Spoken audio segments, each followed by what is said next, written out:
Hello, everybody, and welcome back to the channel where we talk all things drug and alcohol testing related in the industry, whether it be Department of Transportation, Department of Health and Human Services, or whatever. But primarily, we're going to talk DOT and Health and Human Services at some point. Going to get into all that. So I want to thank you guys for tuning back in. It's not going to be a long intro like my very first one because we're just going to get into some stuff. But before we get started, just make sure you hit the like, subscribe, share, visit my description box below for disclaimers, as well as information to my website where you can go and check out my courses, managing an FAA drug and alcohol program and managing a HHS drug program. And you can see if I'm coming to a city near you. Classes are filling up. So I don't know if you're listening to this now or in the future, but classes are limited because of COVID. And of course, I will give updates after COVID to let you know that the classes are opening up for more people. But right now it's very limited. So if you're wanting to get into one of those courses, go to the website, check out my training dates and locations, and go ahead and register. And right now you're getting $100 off per, the course for individuals and all that good stuff. So without further ado, we're going to talk about something very interesting that I found as an inspector, or whether I was in the military or even working at Department of Interior, is that it's very paramount that no matter what program you're running, that you must have a backup program manager. And some of you are probably saying you don't need it because whoever you got, they're doing a great job, they're running it. I not questioning you on that at all. But if you put so much emphasis into that one individual, and what happens to that individual? I mean, life brings about change. So whether they get sick, whether they leave, go on military leave, whether they get pregnant, whether anything could happen. And I don't want to say anything because I don't really want to put bad luck out there to any of you guys. But reality of life is that you have to have a backup person in case something happens to your primary. I mean, it's like if you have a house, your power go out for those of you who, live in those areas where you get hit with, inclement weather a lot, and whatnot. You have a generator, got backup power. If you have one car, most of you have two cars now, so you have a backup vehicle. And if you don't have another car, you have a backup plan, and that could be Uber, Lyft, the bus, the train, the plane, whatever. There's some form of backup plan for you. So when it comes to these programs, running your drug and alcohol program, when we go out and when I used to go out and do these inspections, uh, it just used to baffle me how companies are very nonchalant about having a backup program manager. All right. And whether you call them DERs, designated employer representative, whatever title you want to give them, if you have a drug and alcohol program, or for HHS, you have a drug program, then you need to have an alternative. And here's the other crazy thing about it is that as especially with the FAA, you guys are subject to financial civil penalties. So I've seen companies who had their certificates revoked. I've seen companies get hefty financial penalties. I've watched DERs quit in front of me. I've had DERs cry. I've had owners just lose their freaking mind because their program isn't ran efficiently and they want to put all the blame onto the DER. But I'm not going to, that'll be another story. But the point of this is having a backup program manager. Your program has to run regardless of the absence of your DER, your primary DER. If people are performing safety sensitive functions, or you need people tested in a random process, you need a backup person because those people still have to be tested. And if you're hiring people, and you're planning on letting them do safety sensitive work, somebody has to handle that pre-employment process. Or if you have somebody in the middle of a transfer that is going to from a non-DOT position to a safety sensitive position or in HHS, however you deal with that, someone has to handle that process. You can't just let these people perform safety sensitive functions or transfer into safety sensitive positions and waiting for the primary DER to get back. It's like it's just not going to happen. So I just recommend that you put real focus and real thought into making sure that you have a backup DER. All right. And if you're the owner, I'm going to share something with you, especially if you're the owner or you're the head person of a government, agency. But under this particular circumstances, I'm going to be talking about the FAA, or I mean, it could be any DOT program that has safety sensitive functions, and you're governed under a very stringent government entity. Then, if you are the owner, your program manager can literally shut you down. And I'm going to share this with you. Let me give you a scenario that you may think is far fetched, or it would never happen to you, which is fine. But I'm just going to give you this scenario, right? As they say, don't put all of your eggs into one basket. But some of you are putting that egg in that basket, and for some of you owners, you don't know what's going on with the program because you're busy running the company. You're owning, you're trying to make money. We get it. I understand all of that. So if there's no oversight or a backup person for you to cross-reference stuff within your own company, how would you even know that this person is even running your program efficiently? Because you may have passed an inspection. I mean, that is based upon so many different circumstances, right? Could be the mentality of the inspector at the time. It probably, didn't have enough time to do an inspection. They were in and out. You didn't run across a particular scenario at the time, so that wasn't covered under inspection.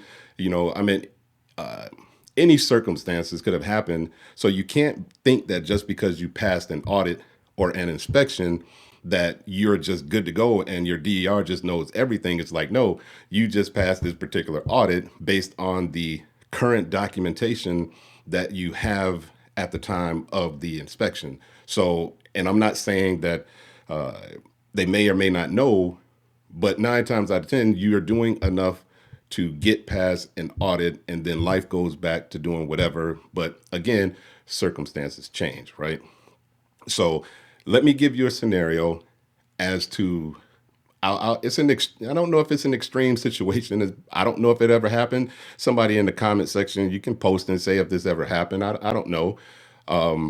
But let's say that you have a disgruntled DER, and for whatever reason, they're upset with you, the company, whatever, and they decide to sabotage your company, right? So they know the many different ways probably that will get them some out of compliances, and they may not know if it's going to be a legal penalty or not or whatever, but they do know. But it dependent on the experience of your DER, they may know what will get you financial civil penalties and which ones will not, right? So let's say you had an experienced DER who's now disgruntled and they want to sabotage your company. This is how easy this could be if you don't have anybody to oversight, to do a cross reference with that DER once they leave, or even currently to do your own little self audit, right? So this person removes some people from your pool, your employee safety sensitive pool, and nobody knows that they were pulled out of the pool because your CTPA doesn't know. And for those who are listening that don't know the language, that's the third party consortium who actually handles and runs the random and the drug testing processes for the companies, where their drug and alcohol testing, or HHS, just your drug testing and some alcohol. They don't know who is supposed to be doing safety sensitive, or who in the pool, or who's supposed to be on the list and who's not supposed to be on the list. They're just going to go off the list that you send them, right? So you send them this list, and they keep running these random selections every month, every quarter, however you do your selections. And nobody knows that these individuals are not in the pool. But guess what? That DER knows that they're not in the pool before she leaves or he leaves, and they are still performing safety sensitive functions, right? That person leaves, everything is fine, you think. You bring somebody else in, they take over the program, nothing happens because you haven't had an audit. You haven't had anything. Now, let's say you get an audit, or let's keep it extreme, but not extreme because it happens, that they do a hotline call to the FAA and say, hey, this company ABC, uh, ABC Propeller, as one of my inspectors would used to say all the time to me, ABC Propeller would they're doing they have people doing safety sensitive functions who are not in the pool. Now, how would someone know that particular information? Is because they have inside information. And if you don't think that these hotline calls go to the FAA, they do. So that person calls the FAA or sends a note to the FAA, however they get this across to the FAA. But believe you me, they're going to let the FAA know that there's something going on with ABC Propeller Company. And at ABC Propeller Company, you have no idea what's going on because you had no backup and you had nobody who understood this program outside of that primary who is now gone, and they're sabotaging your company through this process, right? So you have some people that were removed from the pool. They are still performing safety sensitive functions. Now, depending on how long that person has been gone, that's how long these people will be performing safety sensitive functions until somebody audits and say, hey, these people are not in the pool, right? And now you have a hotline complaint, or you have a random, you've been randomly selected by DC to be put on the list to be inspected. And now these inspectors come out and they're going to look at your random selections, your pool, and then they're going to pull your maintenance log or whatever pilot flight logs, whatever it is that they're doing, and they're going to find out that these people are not in the pool and they've been performing safety sensitive functions, and now you are subject to a legal fine, right? That may seem far fetched that someone in your company may be disgruntled and they may leave. I don't think so, because I'm sure some people in the comment section will say, yes, I know of some hotline complaints, and I know of people who have left companies and have called and as we used to say in, the in the projects, snitching, right? So they're going to go snitch. They're going to go run and snitch, and someone is going to find out about it. So it is very important that you have a backup plan. Like right now, even with COVID, people, are in and out. So what if the person who is your primary is out with COVID, or someone can't now no longer function and handle the primary duties?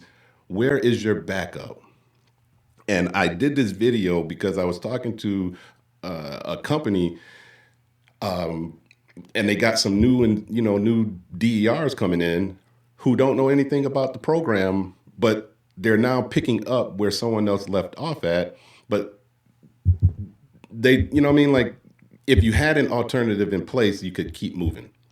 And one of the other things that I want to leave you with is that what I will tell you to do is that I would highly recommend that you have a standard operating procedure. Get you a binder, get everything in there step by step by step by step as to how this program needs to function in accordance to 4940 and 14 CFR 120. And if your HHS, whatever your standard operating procedures are based on the Health and Human Services guideline. But the difference with you guys is that every department of whatever are doing their own thing. So each department, you should have whatever your standard operating procedure is, step by step by step. The forms, everything you use, how this is done, your point of contacts, everything should be in this one binder. So if something happens to that primary DER, like anything could happen. And I don't want anything bad to happen, but it's life. It is reality that there is a binder or something there that someone can pick up and at least give them a starting point as to how they can get this program started until they can get better understanding and clarity of how this program functions. It is very paramount that you do get yourself an alternative person to oversee this program. All right, I cannot stress it enough. The government oversights are not going to stop, or they're not going to give you any leeway because your primary person is no longer there or they were not there. You're going to be held accountable for anything that happens to that program, whether the primary is there or not. So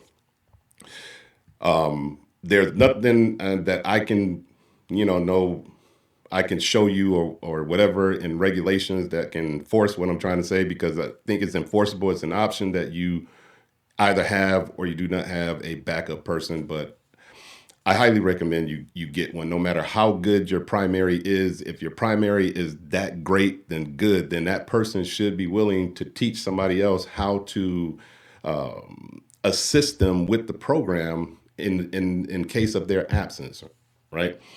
So if you know of any situations where not having a backup plan, just put in the comment section some things that you think could go wrong without having a backup. What do you think could go wrong without having a backup? And if you're at a company, let's tell just share with what happened because you didn't have a backup.